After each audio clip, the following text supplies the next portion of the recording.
Are you easily influenced? Or rather, what really influences you? Does marketing influence it? Does advertisements influence it? Does influence from different people sort of change your decision making? All of these factors are to be factored in to the most crucial decision that we are going to make in the coming days. And that is our presidential election 2024. What really influences you? What really drives you? What really makes you cast that vote to a particular somebody? We're going to discuss about that. So joining in on the 5th episode of our podcast, Voices for Democracy, Sri Lanka's presidential election 2024. This is our final episode, sort of helping you understand what are the factors that you as a voter should take into account when making that extremely important decision. And joining in on this very crucial factor that we are about to discuss today is a person who is an expert in media and in communication.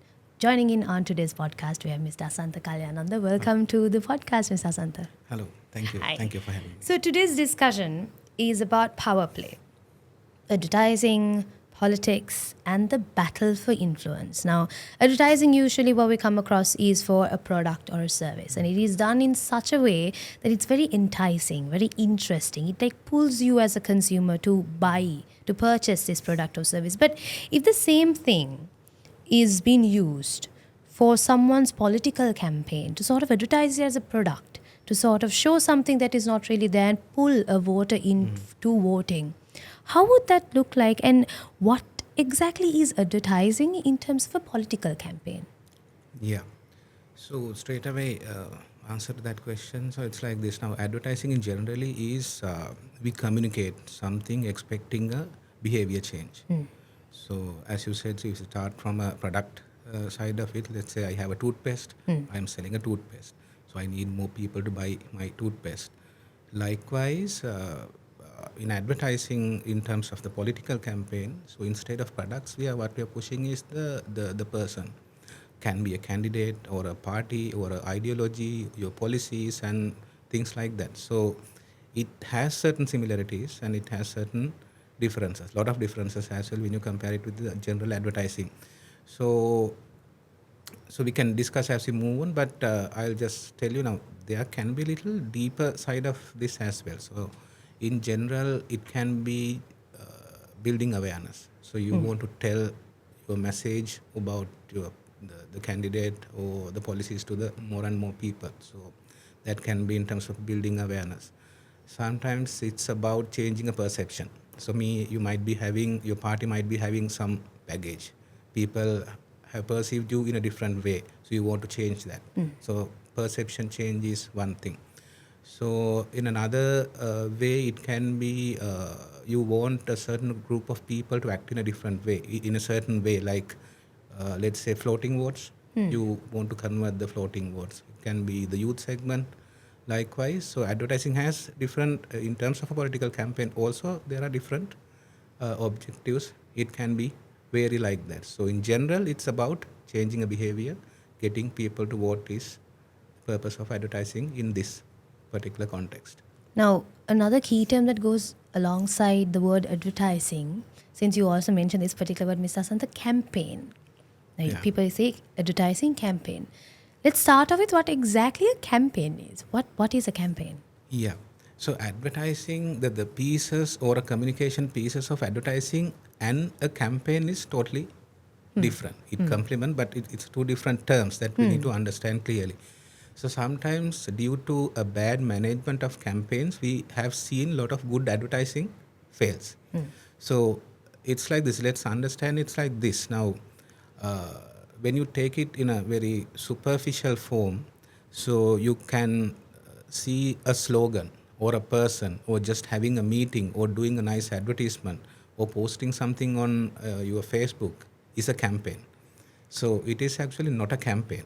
So it's a part of communication. So campaign is actually, you can call it a series of activities. It can be not only one or two things. It's a series of activities planned to achieve one objective. So it includes advertising, so digital advertising, it can be sometimes BTL, events, it can be, there's a lot of research part involved to see the pulse of the people. So in addition to that, there can be a PR management, crisis handling. So likewise, sometimes it's funding involved and volunteers handling. So it's a whole lot of things which complement to each other and acting in a very seamless way to achieve the objective of like communicating or end of the day the winning the election. Now, the whole term of advertising, campaigning, promotion, all of this is done having the end objective of really putting your product, your message, or your service into the minds of people. Yeah. From an opinion of a person who's an expert in both media and communication, do you really think advertising works? Do you really think advertising helps to change people's minds and or behavior? Yeah, advertising works. So because I'm not saying because I'm working in advertising, because it really works. But it's like this now. Any form of advertising might not work, but when you do it right, methodically, scientifically, and artistically, then advertising can definitely work. So now it's like this. Now before advertising, you focus on advertising. There are other things that you need to we need to complement in that equation. So if you go back to the product example, the product need to deliver. So let's say washing powder, it has to actually remove the dirt. Otherwise, you can advertise and make people buy it, but next time you will definitely not going to buy it. You need to stand for what you are talking about. So product actually need to deliver. So that's the same in political advertising also. No? So you can put a lot of effort and through a good, totally very, what do you call the huge advertising campaign, you can push someone. But if that person is not delivering, if that product or the person is not the person who is being portrayed in advertising is not the actual person, then there is a mismatch and end of the day it can fail. We have seen that has happened in certain circumstances in the history. So that need to complement.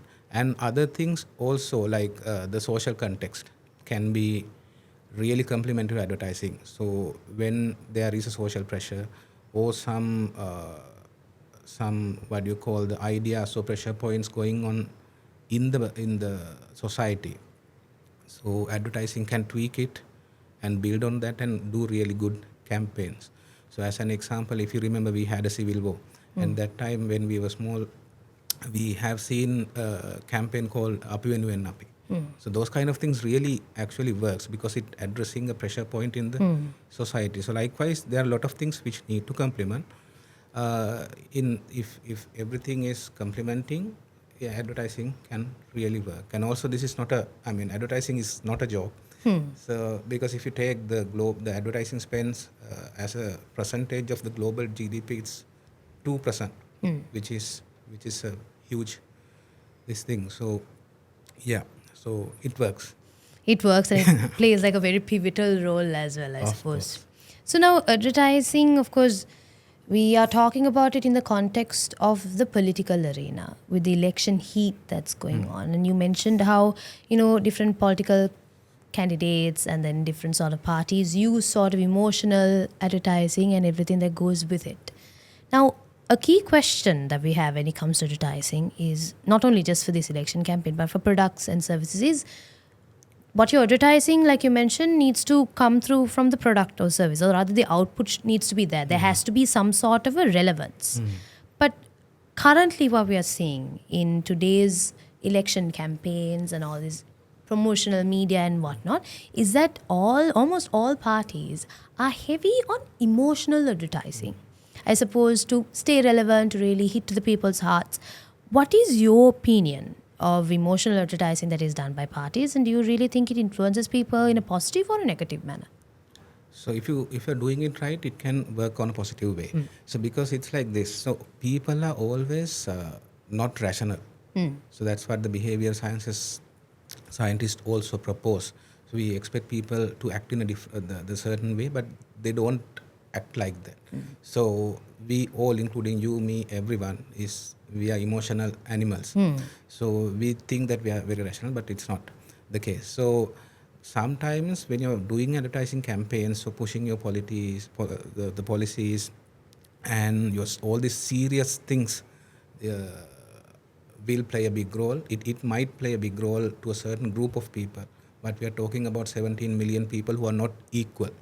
So their preferences are different, their education levels can be different. So emotional advertising can play a big role. So if it is, you can do it in a very relevant and effective manner, which can appeal into a larger number of people, it really works. Now that we spoke of how, advertising really persuades people, from a consumer's point of view or from a voter's point of view, we understand how one could be influenced. But in your opinion, now it's the candidates who are end of the day running these campaigns and they are giving the go-to to it, they're giving the direction to it. Do you think they're doing a correct job, or do you see any sorts of issues that might have in the current context of political advertising campaigns from a candidate's point of view? Yeah. So basically, there are a lot of issues. So there are good campaigns as well, but in terms of the managing the whole campaign, there are certain issues I'm seeing. The first thing is the integration. So unlike in a office setup, like how we are working for a brand campaign, so political advertising is different. So there are a lot of support groups who are willing to help you. There are volunteers, there are donors, and there are a lot of creative people as well who want to work for the campaign. But the issue that I have seen personally in a lot of campaigns is there's no integration. So people are working in silos. So someone is creating some advertisement and they are putting it out likewise. But some parties, particularly two parties I have seen, there are very seamless integrated campaigns that they are doing. So the second thing is the consistency. So advertising doesn't work in a day or two. So it's a process. So to change someone's mind, you have to tell that message in a very consistent manner. So in a day or two, it won't work like that. So as an example, if we go back to the example of US election, the line Donald Trump is using now, "Make America Great Again," it's not his line. Do you know that?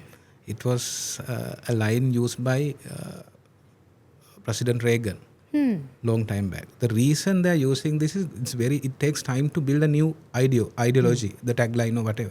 So that's why they're using this. So the consistency is really important. Otherwise, you will not be able to change the mindset. And the third and the last thing is the team. So this is, as I told you before, there are a lot of experts in this advertising industry also. So like in a field of like medicine, so every doctor is not doing everything. So there are certain surgeons for each and everything. So what if we switch the surgeons, the job will not be done. So in my case, I'm a media planner and a strategist. So there are creative people who are writing nice creatives in a very compelling manner. There are musicians. So if you take, there are paid media experts. So they know how to target your ads. They are expert in that area. Likewise, there are nice visual directors, photographers, and also likewise, there's a lot of expert involved in this advertising. So you as a party, as a candidate, you need to have that, respect their professionalism and their capabilities. You need to have that capability to form that team. Then only it will work. So these are the three main issues I'm seeing generally in the current campaigns. If I'm to bring out a report that I recently saw based on the promotional revenue that was spent, or rather expenses put forward for Meta platforms, I saw that maybe about 2 to 3 parties, or 2 to 3 candidates to be exact, have spent like exorbitant amounts, wherein the rest of like the key candidates that we hear of and who are like sort of actively promoting their policies have also spent an amount. Now, it's clear that maybe during the previous election, social media marketing was not a big deal. Yeah. People were always going for posters, TV marketing, newspaper, radio, and whatnot. But now, with the current influence and the Meta platform and how influencers, social media works, a lump sum has been, sort of invested onto this form of advertising. Now, with all of this coming in, like product advertising has improved and found new avenues, political campaigns, political advertisements also have followed suit. In your opinion, do you see any issues of what's going on, how parties advertise themselves, how they are trying to grasp the vote of the people? So Unlike in the past, with the development of the digital media and the technology, now even not only the our side of things, I mean the product and services advertising, but elections have also changed. So not only in Sri Lanka, we are seeing it, that phenomenon world over. So sometimes it has led to certain issues as well. So the change of laws sometimes to implement, because the existing laws were not strong enough to handle the issues that can happen in terms of data protection and manipulation kind of things. So in the recent past, we have seen that has really happened. So with the digital evolution, what has happened is the advertisers are getting a lot of, what do you call, lot of power to their hands to push very relevant messages, actually target them. So the information about you is actually freely available. Unlike in TV or radio, newspaper, it's very limited number of facts that you have on the reader or the viewer. Now, but in digital space, it's totally different. You can target. All interests are being recorded. So that is the most important thing. The change that has happened in the present election campaigns. So if you take I prefer to draw an example from the US elections. So some time back when Donald Trump was winning the presidency, there was a huge issue, if you remember the Cambridge Analytica case. So it was a very famous, it's there in YouTube, anyone can Google and find out. So what has happened was they have really get into the digging, the mining the data of people who have not given consent. So likewise, so and then you have used that data to change their behavior in a unacceptable manner. So that was the allegation that they had. So likewise, things like this happen. So with that, there are change of the rules and regulations. People are more than that. Now people are aware about what's going on, the situations, and it's not easy to manipulate them. So people are also very well educated and aware. The way I see it, when one is sort of advertising themselves, or rather, let's say, a particular candidate is advertising themselves, their policies, their future plans, their current goals, their medium-term goals, and their long-term goals, it feels a bit like they're promoting themselves, which should technically be the case, because it's similar to us trying to apply for a job where we're put through an interview, we're making a very glorified CV. Yeah. But in terms of a presidential candidate, it's more like presenting your CV to the public, Yeah. to like millions of people that is in Sri Lanka, to get the yes for them to really get the position. Yeah. That is sort of a form of personal branding, Correct. wouldn't you say? Yeah. Let's talk a bit about that. Yeah. So especially in a presidential election, it's about the person.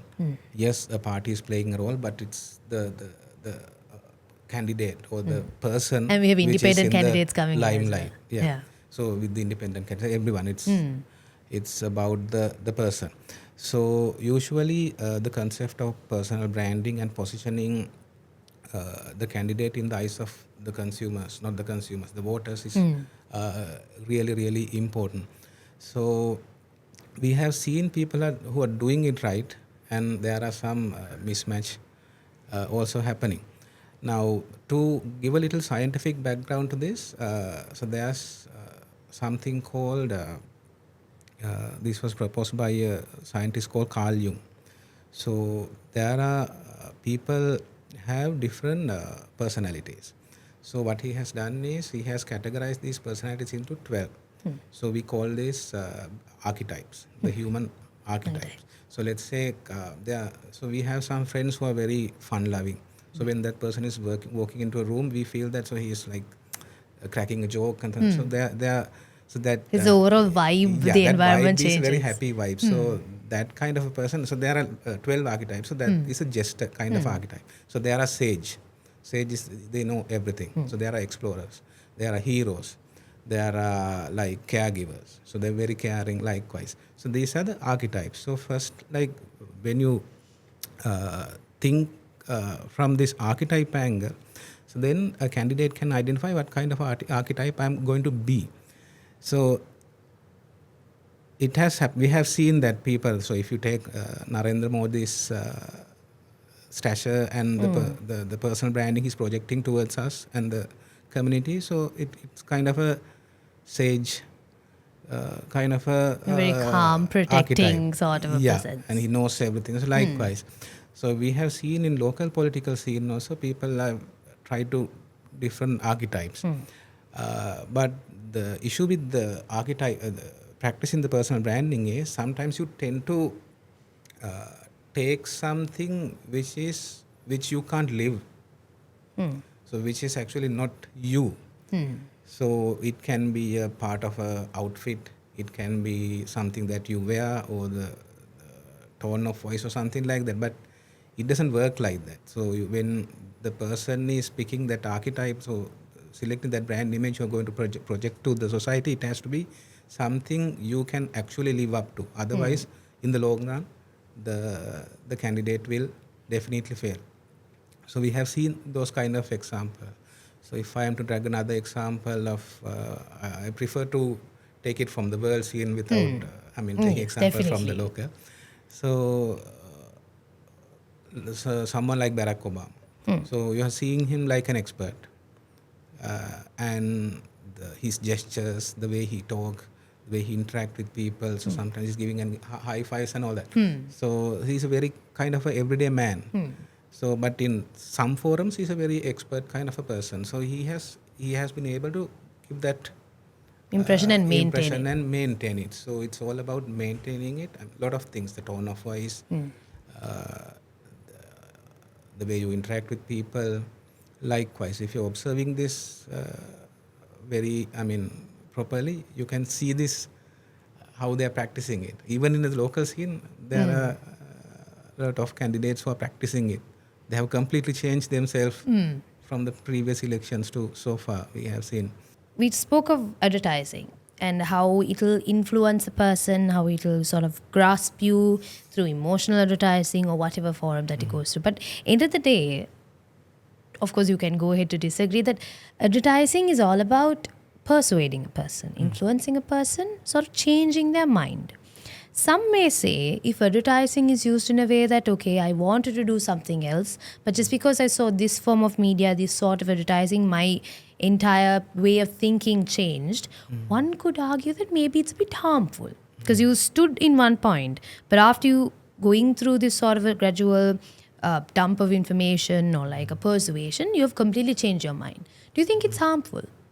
So this exact same question was asked from me in a different forum. So I'll start by saying that story. So that was about, we were discussing science communication. So how do you communicate scientific innovations to the people in a manner that innovations become more relevant to people. So I was having a discussion with the panel of technical scientists. So they were asked, so one lady asked me, it was about genetically modified food, GM food. So how don't you feel bad when you're promoting a product like this? So I was actually shocked, a little bit upset also. So but then the discussion, so my reply was, so now any science can be bad. There are good side of it and the bad side of it. Even the atomic energy. So if you're creating atomic bomb with it, it's bad. It's a use case. It's a use case now. But atomic energy is used to generate energy. So it can be, it's to sending, the rockets to the space or things like that. It's a very useful thing. So advertising also the same. So you can use it in a way that's harmful to people, and it can be used for the good as well. But in the industry, there are in my company, in our company, and as a country, as an industry, we have certain ethics and practices. Also, there are laws. As I mentioned before, people cannot be fooled easily these days. So, yeah. So in that case, advertising is, you can use it for good and the bad as well.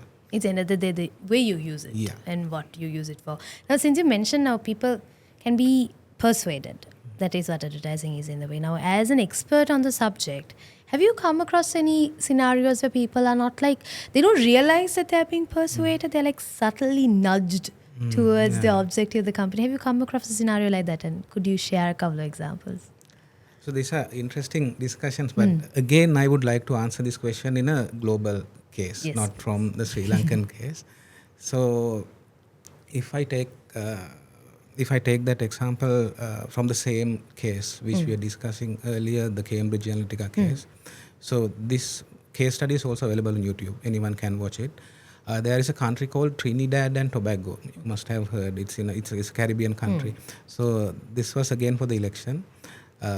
In that country, there are two main parties. One is the African community, and the other one is for the Indian community.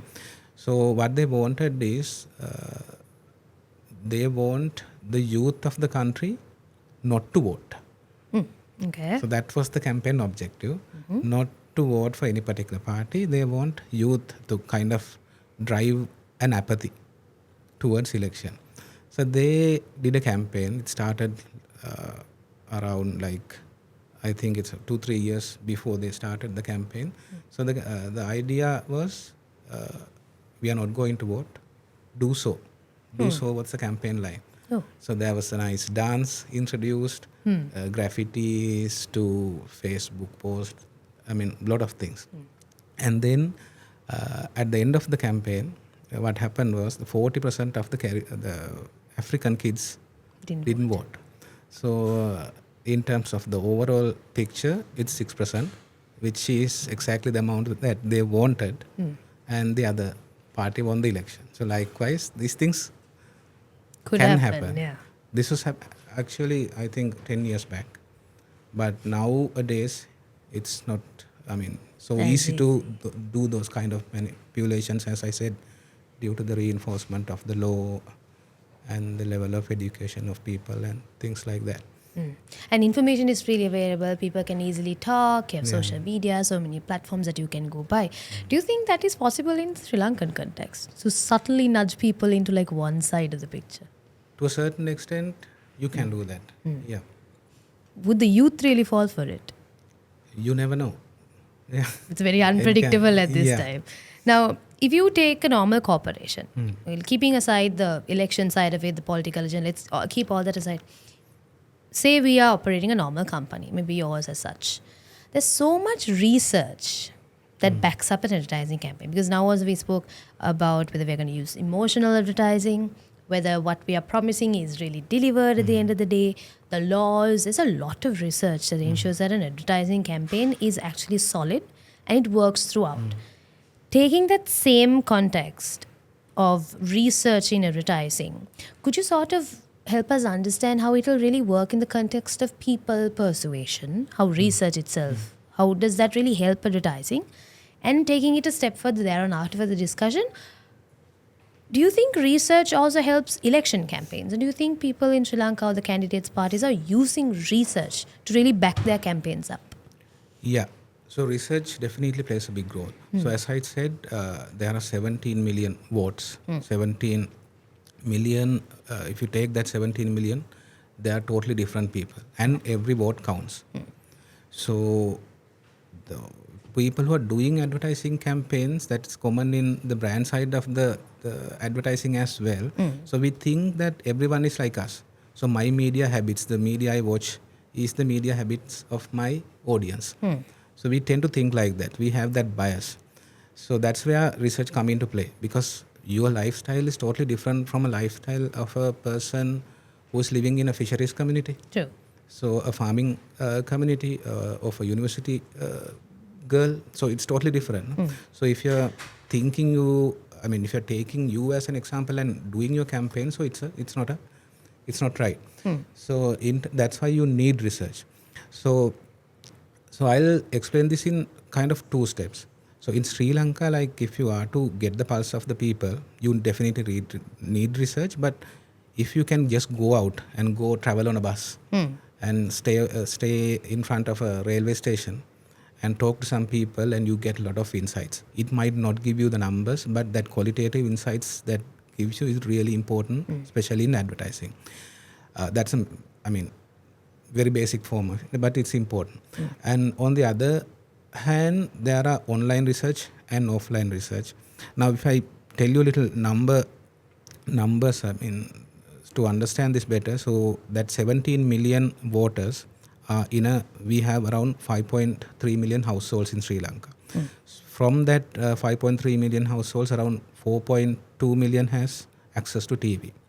And if you take YouTube and Facebook, there are about 8 million YouTube viewers and Facebook users. But what will happen to the rest? So they might be having someone who is using YouTube or Facebook at home, but they are not very savvy on that. So what is our approach to talk to them? So there are certain online researchers, so advanced things like social listening, paid tools. You can monitor the bus which is going around. Are people talking bad about you? What's that? In which areas they are talking? In Colombo, what's the discussion? So likewise, there are social space. There are a lot of tools, but you need to bring that to the offline space as well, and then combine. Then only you can take well-informed decisions about your campaign, whether it's working or do we need to tweak it a bit. So likewise, it's a very scientific and research-based process if you're doing it right. It's a quite tricky subject, but then if done right, it will of course reap good benefits. Yeah. As my final question to you, Mr. Asantha, now I'm not going to ask you what sort of advice you have for the future political candidates to run their advertising, because at the end of the day, of course, there are a lot of experts around them who can of course go through them and then nudge them in the right direction. My final question is, we just have a couple of days to actually go in, vote. But at this point in time, like we had the discussion before, there could have been so many campaigns that would have influenced people currently. And some would have already made up their minds, I'm going to vote for this person. And like you mentioned, there could be a couple of floating votes. To our viewers and our listeners, as a media and communications expert, what sort of key things must we look into when we see all these campaigns on our phones, on our TV, on newspaper, wherever? What are the things that we should really focus on? How do we know whether they're actually stating the truth or not? Not in terms of an economic sense, but of how they communicate it to us. So for the consumer side of it, the only thing is you have to see the bigger picture. So not only looking at one particular medium or one particular piece of communications, you need to have that knowledge or the experience to see the bigger picture. So you have to, collate information from different sources and process it in your head and find the truth in as your version.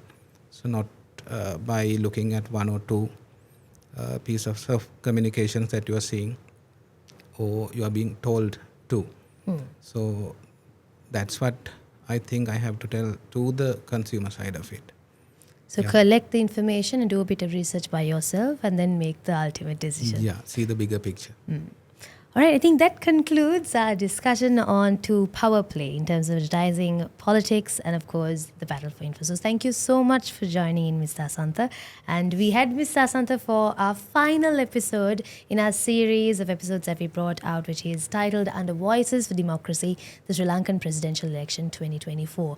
Now, we hope that through this 5-episode series, you were able to sort of understand which side of the picture that you want to be in and who you are really planning to give our country to. We spoke on things about the political arena, economics thing, and then today we spoke about how these campaigns or advertisings could actually influence you as a voter. Now that you are equipped with all of this knowledge, we sincerely hope that you factor in everything that we have brought to you and make the final decision in the best of interests for both yourself and for the country. So we hope that this series has inspired you to vote and has actually equipped you with the necessary knowledge to make the best decision. We hope that you will vote to the right person for the right government and for the betterment of the country. So we'll see you next time with maybe a similar podcast in the near future. But for now, make sure that the decision that you make really counts. Thank you so much for tuning in.